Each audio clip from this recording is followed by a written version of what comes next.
end are the perfect primer for your revalidation.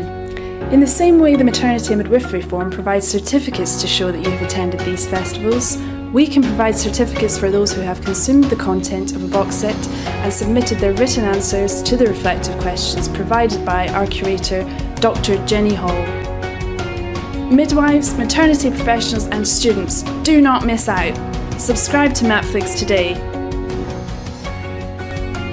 Check out the box sets at www.matflix.co.uk. I'm Nicole Rajan Brown. I'm a proud midwife and I'm proud to be supporting the Maternity and Midwifery Forum, who have helped me to grow and for creating wonderful professional digital and online resources for midwives across the globe. The Maternity and Midwifery Forum ran their programs free and online all through COVID.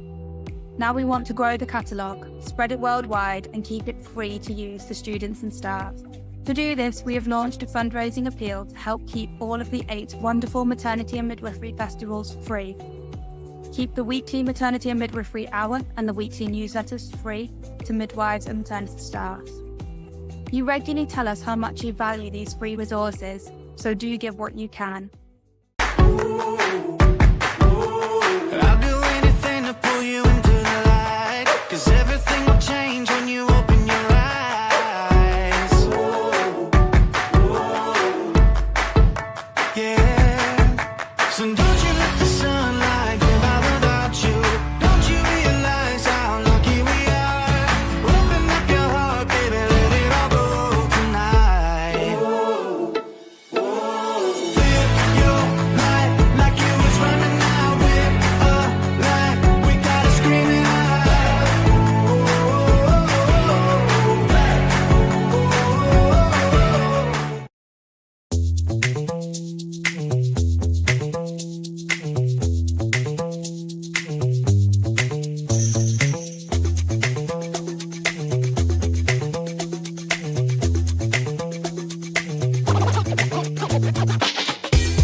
The Maternity and Midwifery Forum brings you Matflix, video streaming from maternity experts. All your CPD and revalidation needs met in one place. Our expertly curated box sets are the perfect way to engage with the latest thinking, issue by issue. They make revalidation easy and are the perfect accompaniment to any project or university coursework. In addition to video from expert speakers across maternity and midwifery, there is easily accessible research and links to the latest government policy documents. Our reflective questions at the end are the perfect primer for your revalidation. In the same way the Maternity and Midwifery form provides certificates to show that you have attended these festivals, we can provide certificates for those who have consumed the content of a box set and submitted their written answers to the reflective questions provided by our curator, Dr Jenny Hall. Midwives, maternity professionals and students, do not miss out. Subscribe to Matflix today. Check out the box sets at www.matflix.co.uk.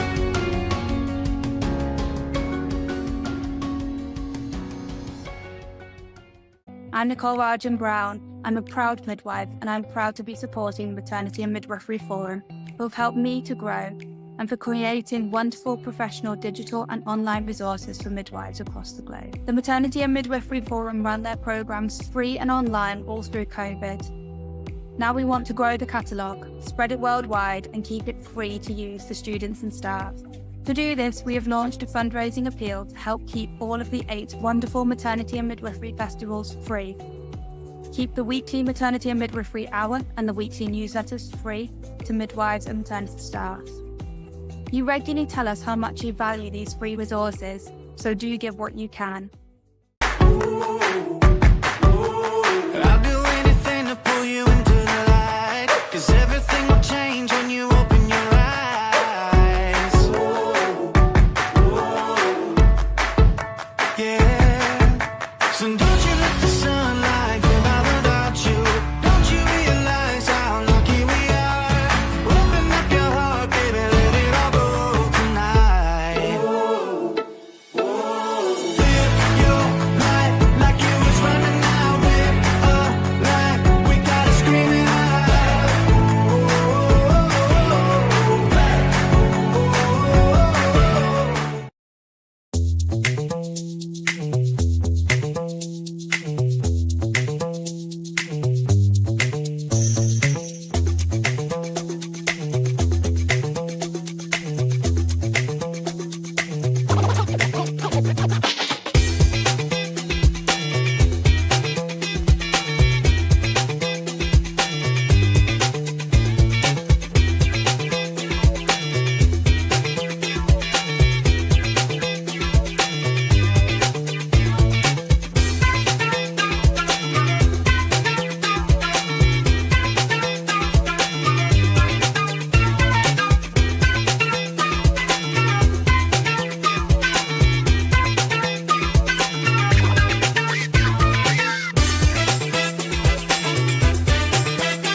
The Maternity and Midwifery Forum brings you Netflix, video streaming from maternity experts. All your CPD and revalidation needs met in one place. Our expertly curated box sets are the perfect way to engage with the latest thinking, issue by issue. They make revalidation easy and are the perfect accompaniment to any project or university coursework. In addition to video from expert speakers across maternity and midwifery, there is easily accessible research.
And welcome everybody to this week's Maternity and Midwifery Hour.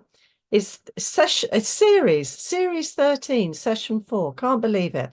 My name's Sue Macdonald and I'm the curator for the Maternity and Midwifery Festivals and for the Maternity and Midwifery Hour. And it's my pleasure to be joined by Kathryn Gutteridge this evening, who is joining me, and she's our lovely speaker. And because we always do this to our speakers, we ask them to share a little moment of the week just to get us onto maybe a professional moment or maybe an unprofessional moment, whichever our speaker likes. So welcome, Kathryn. Would you have a moment of the week you could share with us? I do actually. Yay. It's not a professional one, but it was unexpected and very touching. So I managed to get across to see my brother, who lives on his own, and I try and visit him frequently. Anyway, when I walked in, I saw this lovely piece of artwork on the piano, and I said, "Oh, that's really nice. Has someone done that for you?" And he said, "I've done it for a very special person." And it said, "Those we love never leave us. They walk by us every day." And it had got a tree and just a beautiful picture at the back of it. And he had taken up cross stitch without me knowing and had done it for me. Wow. And so I was absolutely blown away by this. I mean, I love sewing. Yeah. And I had no idea that he'd taken up doing this, because he's nearly ready to retire himself. He's a head of maths. Oh my goodness. So it's not his. He's a scientist, if anything. So you can understand I was shocked and really touched by what he'd done. And that does have special resonance. That's very special, isn't it? How lovely. Yeah. Gosh, how long did you think it took him to sew? I suspect quite a long time. But I wouldn't have known he'd done it. It was just, I thought someone had done it for him because he's retiring from school. But no, it was for me. So, oh, wow. Yeah. And I have to say, that's probably very much deserved, Kathryn. Oh, well.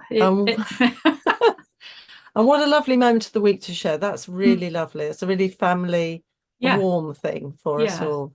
Well, thank you very much for sharing that with us. Now, I'm just going to do a little bit about the maternity hour, and that's for the people who are joining us for the first time, as well as our regular people that come along every week. And I'll say another welcome to you all. If you didn't know about the Maternity and Midwifery Hour, we started at the beginning of the first pandemic lockdown in the UK. And really because we couldn't have study days, we couldn't have festivals, we couldn't have conferences, no face-to-face activity. And we all know how midwives and student midwives love face-to-face interaction and learning. And so we came up with the Maternity and Midwifery Hour because there was a real thirst for information, for connection, and for knowledge about, especially at that time of COVID. Now, of course, we've moved on to other things, but we've stayed. We've continued on because we seem to be a popular Wednesday choice. So we're going to carry on until you say no more, no more. And what's lovely is this is all free to access for everybody, wherever you are in the world. And I know we have mostly UK midwives and student midwives and doulas, and I know we have some mums and families and things, and some medics. But I know also we have a lot of people from all over the world. So I'm hoping if you say where you're from, Paul will let me know on this screen over here, and I'll turn to it now, where we've got our audience from this evening, because that's always interesting for me and the speakers, because we like to know where you're all from. Now, all these things are free, and they're perfect because everything we do is recorded, and you can access it from the lovely Matflix. And you can use that for your revalidation, for study. If you're doing an assignment, a project, whatever, you can just access it and update yourself. And I have to say, having gone through revalidation fairly recently, it's a really useful resource because it's it's very informative and it's very easy to do and really interesting. I have to give you a health warning. It's a little bit addictive, and you might start off watching one thing and end up watching a lot more because you just get pulled in by our speakers, because we have some fab, as you will find out tonight, we have fab speakers. Now I'm going to say thank you to all our midwives, all our students, our maternity care support workers, all the people in the maternity services who are carrying on, doing their best to do the best they can for women and babies and families. And people don't always say thank you. I think it's easier to complain when something goes not quite rightly, but I think it's important you know that you're important and you're appreciated. So you are, and thank you. Also, I want to remind you to look after yourselves, because if you don't look after yourself, it's much harder to look after other people. You get the empty pot idea. And because I get onto my lovely favourite calendar, my Meaningful May, this is from the Action from Happiness, and you'll know, anyone who's regularly watching the Maternity Hour know that I really like this, because you have a little thing to do every day, not hard, but it just a moment to think about what you're doing and really spend for yourself. It's a mindfulness thing. Now today, and I know it's a wee bit late for be doing anything today, this was set yourself a kindness mission to help others today. So if you didn't do that today, you better do it tomorrow. But it's full of lovely things. Like tomorrow, what values are important to you? Find ways to use them today.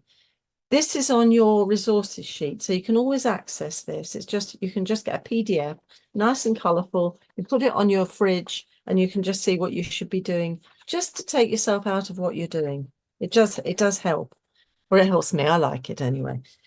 So I'm going to almost seamlessly go into a very short news feature. We've got this week, happy birthday to the National Institute for Health and Care Excellence, NICE, in England. 25 years they've been going. I can't believe it's that long. I'd love to see the cake they've got, but instead they have published a document which is very interesting about how they came about and all about them. Again, that's on your resources sheet. Now, we're going to also remind you it was Skin Cancer Awareness Month, and there's some resources on our list to just check that sort of thing out. We need to be aware of it. Also, Preeclampsia Awareness Month, and their 2024 theme is Predict, Prevent, Prevail. And again, that's a really good website to get information. And just remind yourself, if you haven't seen anyone with preeclampsia or eclampsia recently, the things that you need to be aware of. We all need to know that. And also, what else is on? We've got the RCM resources, Strengthening Perinatal Mental Health. And I'll flash this up. There we are. Free to download. It's got the roadmap to the right support at the right time. And perinatal mental health is always important. And I know Kathryn is going to allude to it, because that's very close to her heart and really important. And of course, saying about the fact this is an RCM publication, of course, it's day one of the RCM conference. So greetings to friends and colleagues there. Thanks for all the tweets. I wasn't able to go this year, sadly. Hope to go next year. But life happens, doesn't it? And also, I'm just going to say that it was International Day of the Midwife on Sunday. And many of you will have been celebrating in your trusts or in your areas, wherever you are in the world, because it's a very special time for midwives. But of course, we're a bit greedy, aren't we, as midwives, and we want to stretch it out as long as we can. So we're having a bit of a focus on International Day of the Midwife tonight. I'm going to my branch tomorrow to give out little goodie bags, because I've been doing little goodie bags. So don't look at my office. It's a real mess, because I've been making little goodie bags. So we're doing our International Day of the Midwife tomorrow. You can carry on all the way till Sunday. Why not? Let's celebrate being midwives. Now, that's given us a good excuse to really focus on midwives. And I'm so delighted and honoured as always to be able to welcome Kathryn Gutteridge, lovely Dr. Kathryn Gutteridge, I must remember, Honorary Associate Professor, Psychotherapist, and I always say that she's Luminary Midwife, because she shines her light. She's done so much in midwifery for us, and she's a very special person. And if you don't know, you need to have a look at her CV online, and she'll share, I know she'll share a little bit about what makes her tick. She's been a midwife, and that's not just a midwife, she's been a midwife, that's it. And she's been a consultant midwife, clinical leader, an innovative Serenity unit, and formerly president of the RCM, and also an honorary fellow now of the RCM. There's a lot more, but I don't want to take more time from Kathryn, because I love to listen to Kathryn speaking, and I know you will too. So welcome, Kathryn. Thank you so much for coming this evening. The screen is now yours. Thank you. Thank you.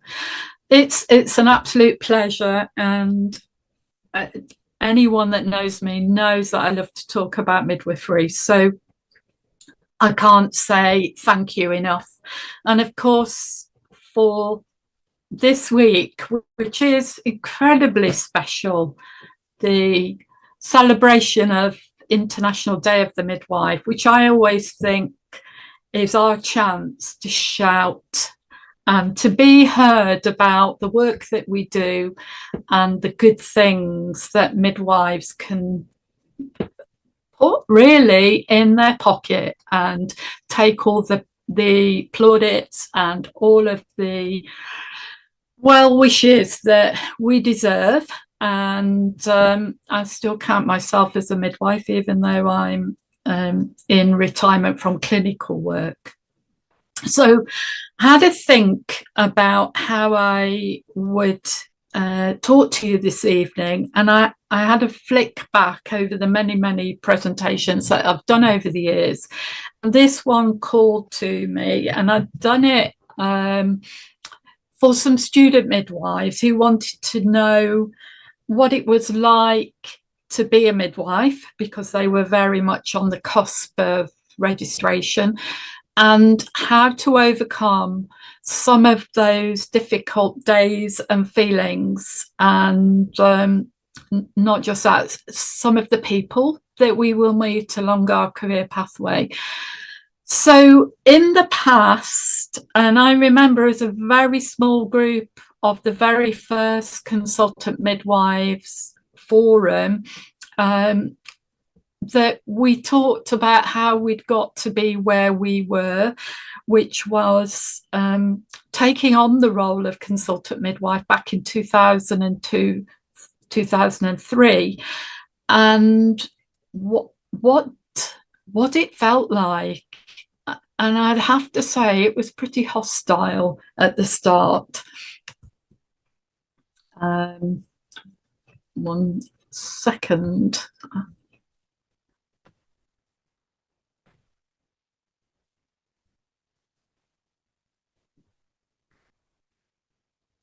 Is that moving?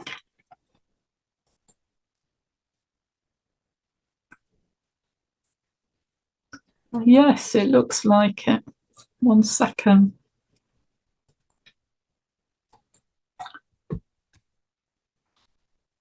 Has that moved?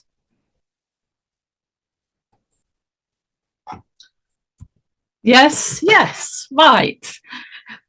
Sorry about that.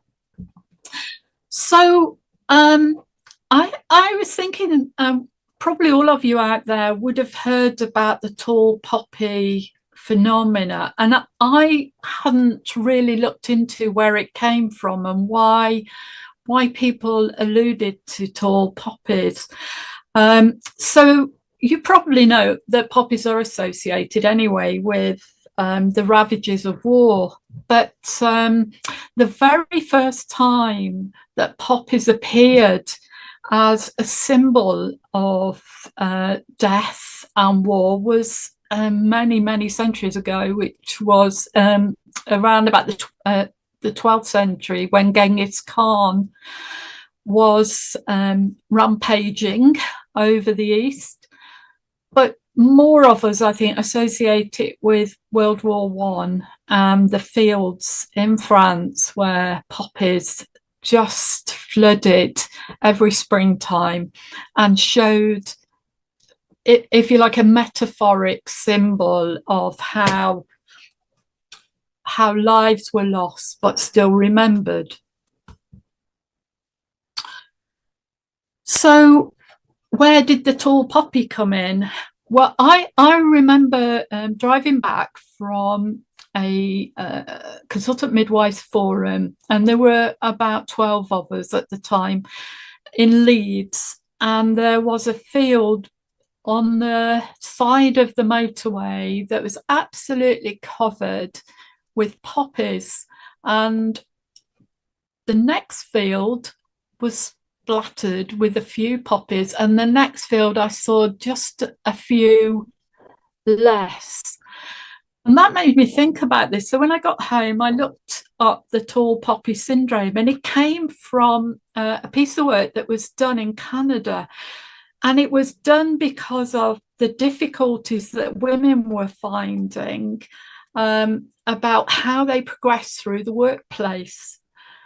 Many of those women at the time, and this is 2018, believe it or not, I really struggle to think that we've come so little in terms of equality. But these women said that they felt that they'd been left out, ignored, silenced, despite them speaking out. And even though other women agreed with what they said, there were only a few that stood up and raise their voices. And that's where the issues around tall poppies comes in. It's almost like, yes, there are lots and lots of poppies, but actually the tall poppy standing on its own becomes the mouthpiece for the others. So that's where this came in. And I, you know, I think it has a great analogy there. So where are we at the moment? I don't want to talk about doom and gloom. That's not what I do, but I do want to take stock, if you like. And because I now don't work in the NHS, I have to work really hard to keep up with all the publications, and I have to work really hard to read things that as you get older become a little bit more difficult. And I'm not good at reading on the computer, so I have to print off things and I sit and read them. So these are two pieces of my reading over the last, well, probably a year. And these two bits stuck out for me. The CQC, as we all know in healthcare, they do assessments and reports around the quality of care and how it's delivered within our NHS services. And their report in 21-22 really raised the issues about ongoing inequalities in maternity services, as well as training issues, culture. They put poor culture there, but in other places in the document, it's called toxic culture, and around risk assessments that aren't either done effectively or are absent. The other thing that I happened to read, and again, I didn't print it all off, was in the last 2017-19 publication of the maternal death rate and some of the issues around that. And Oxford recently published the 20-22 assessment of maternal death rates, and they actually found that those deaths had gone up, which didn't surprise me, because my first thought was, oh, well, it was COVID.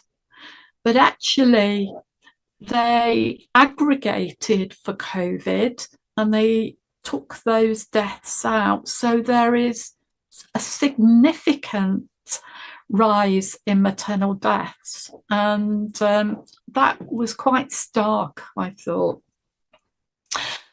And then recently there was a paper presented to the House of Lords, and I would urge you to have a look on their publication lists on Hansard, because there are some really interesting conversations that are had. And there was a very long but also full discussion around the performance of maternity services in England in particular.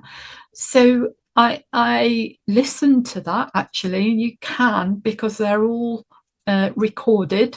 So that was something that I found that, again, they were aware of all of the things that we know and hope that are being dealt with. Then, this is an old paper that I had read many years ago, as you can see, 2003. So this was when I just become a consultant midwife, and there was a select committee reading on Health Fourth Report, and this was around the safe staffing structure of maternity care. Now, this was, again, documented in Hansard, and you can find this paper if you wish. But what they said was the RCM had reported at the time, in 2002, they had 33,165 midwives in practice in England. Of those, more than 20% were over the age of 50. However, if you go onto that particular record, what they said is that in 1994, and again, I was a midwife then, that we actually had 35,000 midwives. So you could see that in, what's that, 8 years, over 2,000 midwives had left the profession. So that was showing a trend that I think was surprising. And they were asking the questions, well, why? So it was a mixed bag at the time, but I don't know whether you remember Professor Mavis Kirkham. She did a piece of work and did a report on why midwives leave. And in that report, she said one of the main issues was that they weren't working as they had trained to work, which was as a midwife, making independent decisions for women and advocating for them. So one of the recommendations from the House of Lords was that if women and midwives worked on a model of continuity of care, then that would be a welcome thing that women wanted, but also it would promote midwives, working as midwives, and practicing in innovative ways. So continuity of care, etc. Also, they recommended that depleted midwifery establishment and closure of maternity units are not conducive to midwives coming back into the profession. There was a question around, well, what can we do to find out why people are leaving, but also to encourage them to either come back or to stay? And they looked at the models of training, and one of the models of training that has more or less all but disappeared is the registered nurse coming back to do her midwifery, which was a shortened course, and most of those courses were withdrawn. So that was another issue about the range of access to training as a midwife. And of course, now we're in a position where it's really, really affecting midwives staying in the profession, continuing to work as they believe they should be working, but also encouraging newly qualified midwives, which we know were one of the most vulnerable groups to fall away from midwifery within the first couple of years. And this is where I think fear and recrimination and the culture of not having the resilience, and I hate that reference point, that someone isn't resilient to stay in a profession where they don't have access to a break or they can't make it out to the toilet. So fear and recrimination. What I also think is we have had plethora of reports, and if you, like I said, if you go on to any of the government and the NHS and NHS England websites, you'll see those reports. I also know that many midwives are afraid to speak up and speak out, because if they do, the media picks it up and report it in a way that negatively represents midwives.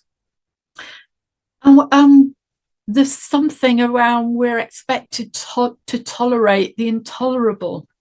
Now, I've just been listening. I'm a great audiobook listen when I'm doing my sewing. Many of you know that I love my time at my sewing machine, and I've just been listening to a book called Women, and this is the story of the nurses who went to the Vietnam War. There were 600 of those nurses, and although it took a long time for the US government to recognise the veterans that came back from Vietnam, the women were never remembered or referred to. And that was the story around how those women finally got recognition for what they contributed into succeeded in the war. But not only that, in those young men who either were blown to pieces or were brought to the camp where they were assessed and triaged and bandaged up. It was the job of those nurses to do that. But I also know that seeing bad things happen affects you. And there is this belief that there's nothing we can do about it. We just have to accept the status quo. So midwives are speaking out, and I would like to think that I'm one of them. There are lots of midwives on Instagram, and I do follow quite a few, and I do see them really positively promoting midwifery. This is one of the midwives, and I'm really involved with Ginny. She's an Irish midwife who has now set up in the Irish Republic the equivalent of birth rights that we have here in the UK. We think our system here is okay and good enough, but actually, and I've been across to Ireland and I've seen how the service works there, and midwives there are not allowed to work in a midwifery way. And Janine is one of those brave midwives who speaks up and speaks out. I just wanted to kind of put a few thoughts out there. And I want to say this, and I make no apologies for saying that, around normal birth, because there is a huge black hole, if you like, that normal birth has entered into. And I want to say it as it is. Now, I know the RCM did a huge piece of research on finding out what women preferred to call birth. And there's all sorts of names that it can be called: physiological birth, natural birth. But, you know, I grew up calling birth normal, and where birth didn't go along a normal trajectory, it told me then that there was other things that needed to happen. So I'm not apologizing for making this clear on my slide, but I think history will always show us where we've made mistakes, and letting the woman state her preferences will then give us guidance to what her birth, she prefers to call it. I think that we have had a show of senior leadership that has failed to address some of the issues. And I do still think that our midwife leaders have to be accountable and have to stand up as the tall poppies sometimes, because for too long midwives have either being knowingly blamed or inferred that they are the reason why something happened. And I will say that if you go back through the history of the NHS, health and well-being of mothers and their babies has never really featured highly. It's been the poor or the Cinderella of all services, and therefore financial recompense for maternity has never been addressed properly. I think we've had opinions from people who think that they understand midwifery and understand maternity, and that has informed debate and discussion. However, if you look globally, and remembering this is International Day of the Midwife, we are at a tipping point, I believe, in our profession, and it is really now up to us to encourage, promote, and really take our profession into the next generation. Otherwise, those who suffer will be the countries that have poor resources or no resources, and it will be because we have not taken care of our vital resources to look after midwifery in this country. So what next? We need to stand together, and I'm absolutely committed to this, that even though I'm not in the NHS now, I still feel that it's up to me to say what I believe about midwifery and to stand with those midwives who are working within the profession. We need to speak out. So if you are and have a burning desire around something that doesn't look right, doesn't feel right, speak out. Amanda Burley, who some of you may know, is an ex-midwife who has written a publication around bullying within our profession and our service, maternity services. And she recently presented that publication to the House of Lords, and she will be going back in a while to meet with them again to have another discussion.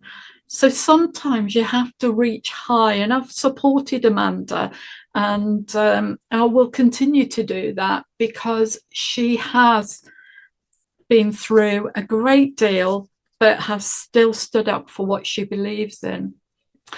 Silence is not golden, and I've done a presentation on here before around that, so I'm not going to elaborate too much, but to keep something to yourself, it manifests. And if it manifests, it dictates how you feel and how you work.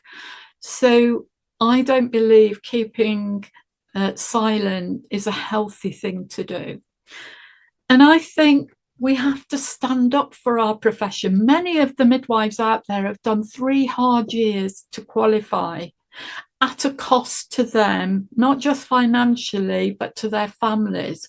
So if we don't stand up for that, then all of that time, all of that money is lost.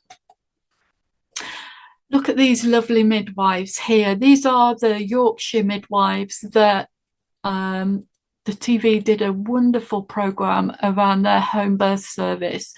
And so they believed in birth, believed in the team that they created, and believed in the women. And then when you saw the impact of that with the women and their families, it reached out to you from what you saw in front of you. They were within their own little network of a team. They were caring and sharing and lifting people up, giving others the chance to step off if they needed to. That's what good midwifery is. There's a dear friend of mine, Jackie, became a consultant midwife just after me, and I don't probably need to tell you where she is today. She's the chief midwife for the International Confederation of Midwives, and her impact and her reach is phenomenal. She has her arm there around Princess Catherine, and I know that she provided care for her. So birth, it really brings us right down to humanity, about who we are and standing together, owning our future and owning what is ours. We are midwives. We are by law the person who should be at the birth. No one else has that written into their mandate. So celebrate who we are. And I remember seeing Kate running across, I think they were in the Royal College of Obstetricians. Yes, we were. And Kate ran across to her and put her arms around her. That's what midwives do. We are never, ever forgotten. So one of the things I've always told myself that I must be and I must do is to advocate for women, whatever birth they wanted, even if they declined the whole system, I would still be there to offer something, to listen, and to be that voice for them. And I think that's a really important element of midwifery. Yeah, go the extra mile, but I never found that hard to do, because the women gave me much more back. And I put something on, I think it was Facebook, and many of the women that I used to be their midwife follow me on there. And I had some fantastic messages from those women and their families on what it meant to them to be part of this very, very precious relationship that we have with women. And one of them said, you know that you are an important part of our family to me. And I just thought it was 30 years ago when I was with her at the birth of her second child. And that's the words that she gave me. I thought that was so beautiful. Sometimes midwifery is hard. Sometimes it's terribly, terribly sad. And sometimes it's tragically traumatic. We have to state that, and we have to, yes, be there for the families that we care for, even when they walk home without their babies, but also for our colleagues when they are bearing the brunt of that and can't actually move forward. All we need to do is to mother them just as we've mothered that family. Take time for yourself. And Sue said something about this right at the start, and I think it's important. If you don't nourish yourself, you can't give to others. So to me, that's one of the most important things that you can do. be a good memory for that family. I remember when I first went to Sandwell and West Birmingham, and I set up the project to develop Serenity Birth Centre, and I called that project Your Birth in Our Home. And that really changed the way that midwives and obstetricians and anyone else that was working with us thinking about birth. Because when the culture becomes toxic, you are almost automated, not just in your moving, but in your thinking. And so the compassionate, empathic way that we work becomes robotic. And none of that is a good memory for families. Be a warrior for women and for womanhood. Looking at that baby when she's just given birth, it almost like pumps you up full of that oxytocin, full of the wonderful sense of achievement that woman has just overcome. So standing up for women, advocating them, but being a warrior sometimes, it's okay. And that doesn't mean that all of us choose to work in a birth centre, a home birth team, a continuity model. All our skills are vital, because we don't know when we need to reach out and accept help from other healthcare professionals. We know we work closely with obstetricians. We also work closely with anaesthetists. We also work closely with neonatologists. But there are a raft of other people that we need to be able to pull in so that we advocate for that woman. So I'm nearly at the end of my chat here, but my inspiration was Rosa Parks, amongst one of my inspired women. And she, as many of you will probably know, was known as the mother of the civil rights movement because of her action when there was the bus boycott in Montgomery. What happened was there were hardly any buses taking people to work, and she needed to work to provide for her children.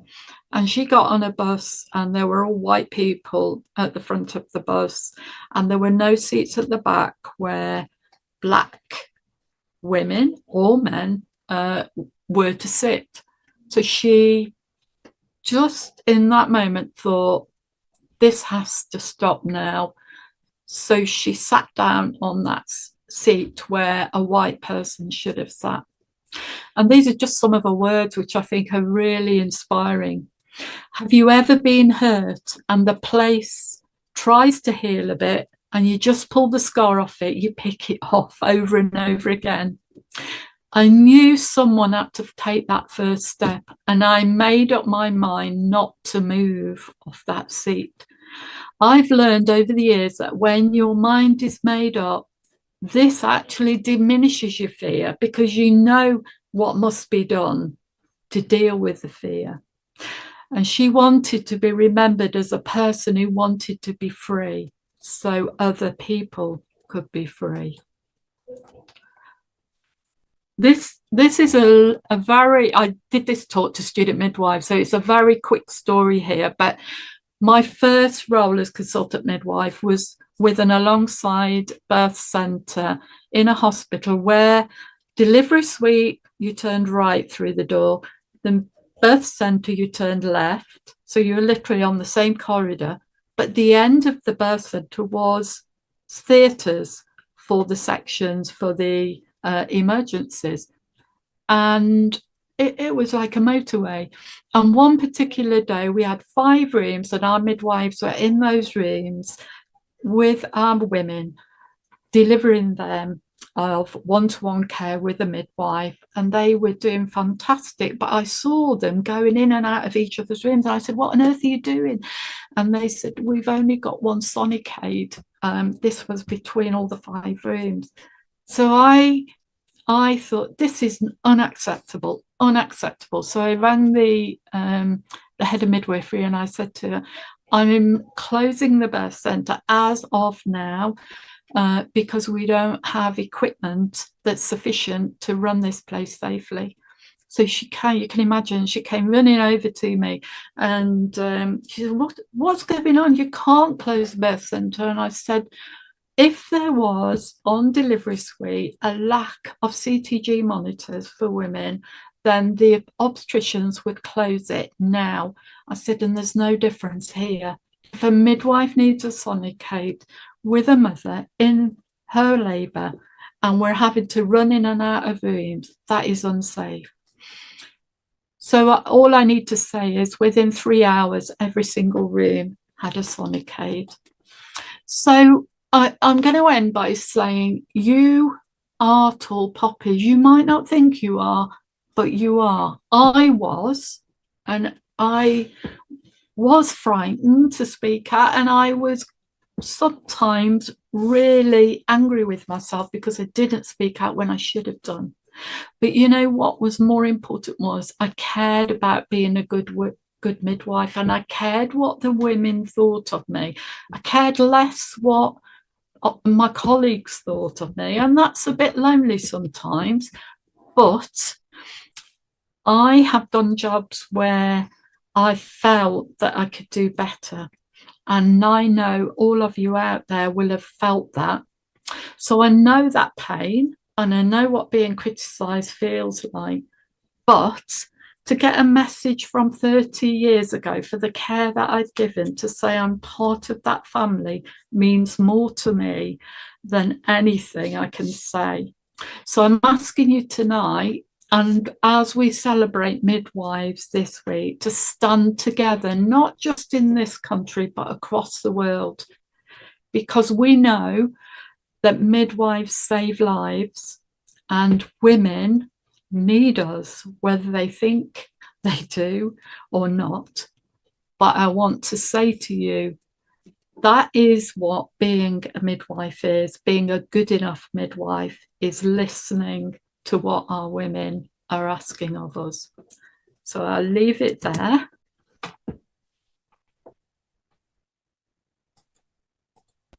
Fabulous, Kathryn. Fabulous. Thank you so much. Thank you. Now, since you're saying you're speaking to the world, and you are, because we've got some lovely midwives. Yes, you are. We've got midwives from Italy. We've got midwives from Bhutan, Uganda, Papua New Guinea, Ireland. And I need to say a special hello to Arwa Hadid in Qatar. So we're all over the place. Ooh, so that's Qatar. Fantastic. Wonderful, wonderful. So thank you so much. Now, the questions have come through, a few comments. Now, those of you watching will know I have to turn around to my other screen because that's where the questions come from. And I've got, I'll start off with a little comment first, which is Claire Winter. Claire Winter. Hello, Claire, again, Claire. And she says, you are so right, Kathryn. Midwifery is on the brink of disappearing. Well, we'll start off with the more negative because it's in our hands, isn't it? It's in our hands. So that wasn't a question, but I have got a question now from Loredana Zordan. Hi, Loredana. And she says, after Brexit, did you notice a reduction of midwives coming to work in the UK from Europe? Do you think Brexit has made the situation of shortage of midwives even worse? Sorry, Sue, I just missed the middle bit of that. Okay. This is after Brexit. Did you notice a reduction of midwives coming to work in the UK from Europe? And do you think that Brexit has made the situation of shortage of midwives worse? I know that because I was president of the Royal College of Midwives when some of those figures were being looked at. And yes, there were, it was a really unsettled time because many midwives actually had come across and were working from European countries, were working here. And it was a free access, if you like.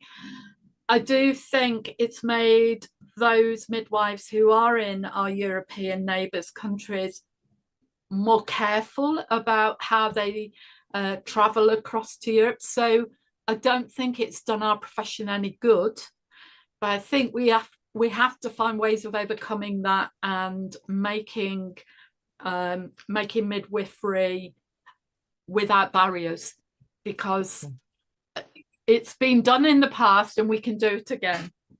I like that. Midwifery without barriers. Well, we are a big family, because one of the lovely things I love about midwifery, wherever you go, if you go to a conference or anything, you meet other midwives, you tend to know at least one person, and it is like a big family. So I like this. So we're midwifery without boundaries. Okay, thank you, Kathryn. I'm coming to now Diane Lockhart. Hi, Diane. And Diane says or asks, this is an incredibly important point. I did the old-fashioned training as a nurse and paediatric nurse. Now, this is when Kathryn was talking about in the other, a few years back, one of the biggest ways, in the old days, the biggest number of midwives came through into midwifery after they'd done nursing. The balance has changed completely now, but Diane says, and such changes happen, not always for good. I'd been a nurse for 10 years before I trained as a midwife, and it was so important. Now in Uganda, I run a midwife-led unit in a very resourced community. Wow. Well done, Dan. In 7 years, I've had over 2,000 births. We've had no deaths. Wow, that is simple, basic midwife, non-technical care with strict risk assessment and timely transfer. I've learnt more about midwifery at 8 years here than I have in a full career in Northern Ireland. Wow. What would you say to that, Kathryn? Wow. I would advocate for that, because one of the things that I was really confident about when I developed the birth centre in City Hospital at Sandwell and Birmingham, that it should be a service that women can use, whatever their ethnicity, their diversity, etc. The most important thing was that they went into labour and they progressed, and we could see progress, and we would celebrate that. So good midwifery care, confident midwives with skills. And I would just say this, I think it's really important that when we close down these units, these midwifery units, that those skills are lost.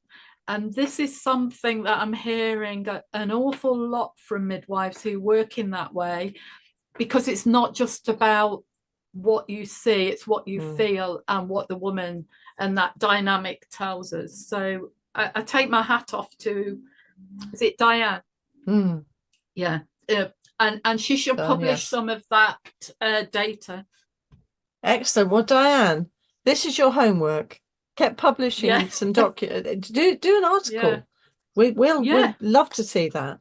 And come on Maternity Hour and have a talk to us. That would be even better. Thank you for that. Okay. Wonderful. I've got Diane Garland. Hi, Diane. And she said, I think words do matter. Normal birth today, because this is a huge, huge debate. And the trouble is, the media have got involved and people have these interpretations. And Kathryn pointed out that some people will bring different things when they don't have all the basics. So, I've just lost it now. Sorry, Diane. Normal birth today with its massive interventions is not how birth was when I qualified in 1983. I've been teaching physiological birth for many years and challenge colleagues to look after at interventions. The things most commonly now is the sweep for a natural induction of labour. So that, because that still is intervention, isn't it? Of course it is, and it's about because you almost condition people to think that's normal when you work in that interventionist way. So it is a subtlety that we forget sometimes is an intervention, absolutely. And I know Diane. So. Yes, we all know Diane. And it's lovely to see you. You're there, Diane. Fabulous. Now we've got Sharon Hadley. Now this is right, Kathryn. She says, Kathryn, you're so inspiring. We're so fortunate that we have you in the midwifery world. And she sent you a kiss as well, Oh, and a big hug. oh, That's bless nice. her. And Belinda Do you know, can I just Ackerman, hello. oh, Belinda. Yes, I'm Belinda here. Ackerman is saying, well done, Yeah. Kathryn. Wonderful talk. We're all inspired to be tall poppies. Thank you, Belinda. That's fabulous. And then Oh, Arwa Hadid, who spoke, who I said hello to, who's with us a lot of the weeks. Hi, Arwa, says the good. Australian government has announced placement payments for midwives amongst other professions. Does this go far enough to retain midwifery students and midwives in the long run? And that's, I think, you're talking about like bursaries for students, which were cut for a while, Yeah. which have come back, but they're tiny. They're not. Yeah, they're not a bursary to recompense people. They're a token, I think. That's the way I would view that. Yeah. It's a bit like when we came in. Shame because yeah, carry on. Yeah. It's a shame because if you're not valued there to do that, then what does that say about the role that we're expecting these women or and men to do once they take that step into qualification? Yeah, I think it reminds me on that, and thank you, Arva, for that kind of commenty question, because it reminds me of when because we're older people here. Yeah. When we came into nursing and midwifery, it was very badly paid, but you were kind of that was part of the deal. But I think now people do expect better because you have to pay your bills and have a car and rightly so, because I think the day of you're giving more than you're receiving back it is gone. Yes, we're and I make no apologies for saying I'm a servant of women, with Mary Cronk in that field. However, we have different needs and different demands today, and it's only right that our midwives are paid proper recompense for the work they do and the responsibilities that they carry. Because as I said, Sue, we are the only individual that by statute has to be at a birth.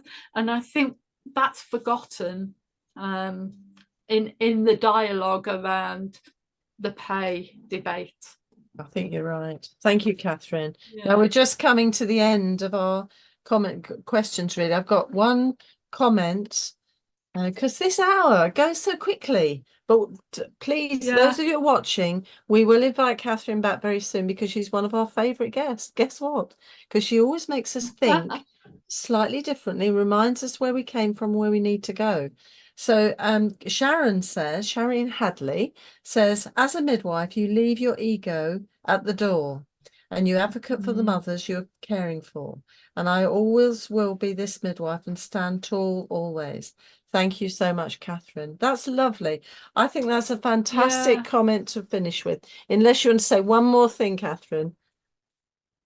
No, I just again, I would just urge midwives to stand together and support their sisters. And I say that in the way that is around, let's see this profession be sustained and be there for women of the future. Fabulous. Thank you, Kathryn. That's a lovely end piece. And the babies, of course. Can't forget those. That 30-year-old baby. Yeah, of course.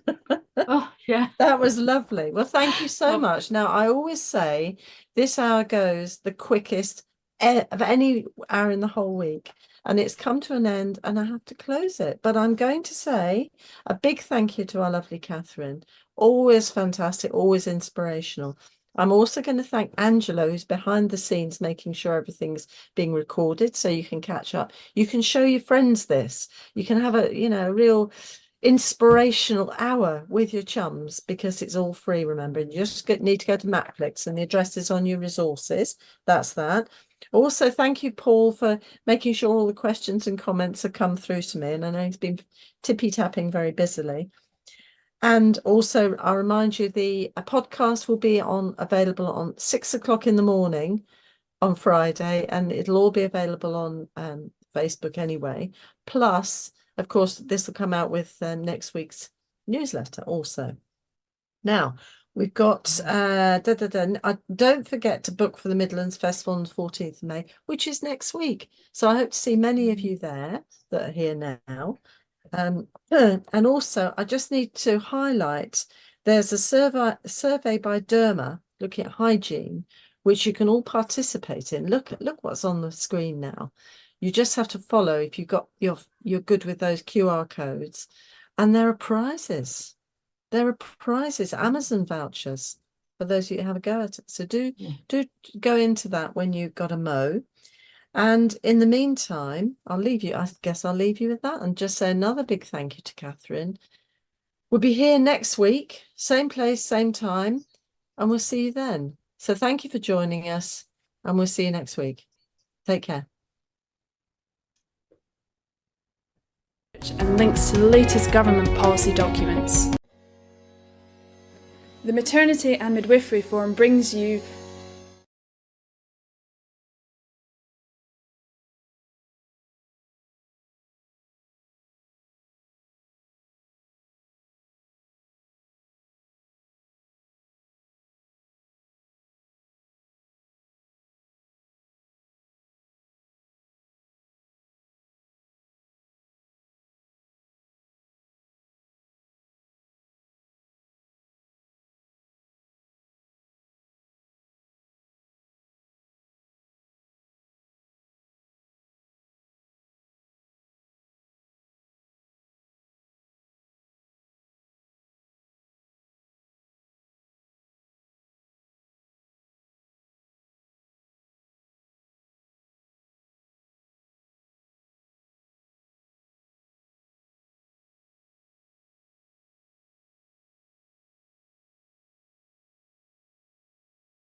The Maternity and Midwifery Forum brings you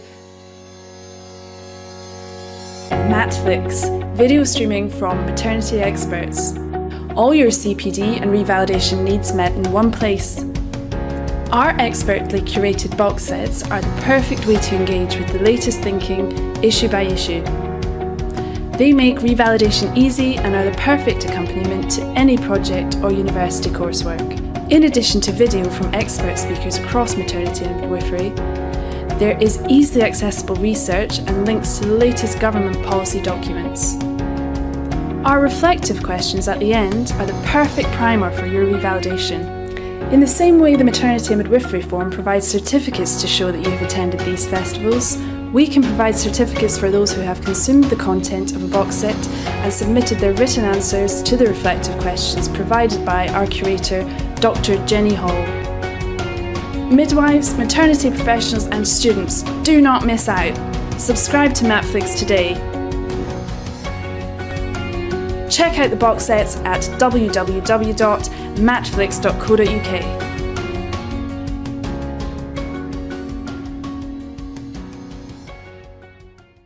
I'm Nicole Arjun Brown. I'm a proud midwife and I'm proud to be supporting the Maternity and Midwifery Forum, who have helped me to grow, and for creating wonderful professional digital and online resources for midwives across the globe. The Maternity and Midwifery Forum ran their programs free and online all through COVID. Now we want to grow the catalogue, spread it worldwide and keep it free to use for students and staff. To do this, we have launched a fundraising appeal to help keep all of the 8 wonderful maternity and midwifery festivals free.